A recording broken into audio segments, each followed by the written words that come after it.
Hi, I'm Heidi Hewitt, AutoCAD Technical Marketing Manager at Autodesk, and I'm here with Rick Ellis, CAD consultant, trainer, and author. Rick, with parametrics in AutoCAD, we've talked a little bit about geometric constraints previously. Can you describe for our viewers the difference between geometric constraints and dimensional constraints? Sure. When we're talking about geometric constraints, it's really like persistent object snaps. They're object snaps that hold that geometry over time. However, now dimensional constraints, while they sound very similar, and you find them on the same tab of the ribbon, they are dimensions that you can actually edit.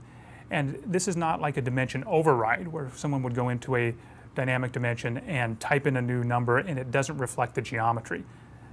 Dimensional constraints actually let us type in new values and then the geometry updates and is driven by the dimension rather than the geometry driving the dimension. And how is this, as you've been working with people out in the field, how has this been perceived, this dimensional constraint functionality? Do they get it? Does it make sense, the ability to now drive geometry with dimensions?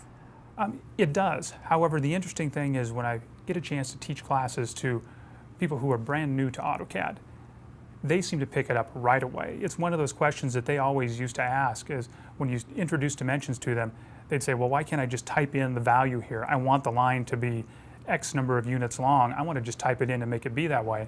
And those of us who've used AutoCAD for a long time, that seems kind of silly because we know that's just not how AutoCAD works. It's never done that before. Yeah, it didn't do that.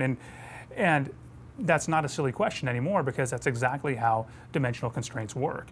You can type in those values and then the geometry updates based on the new values you type in.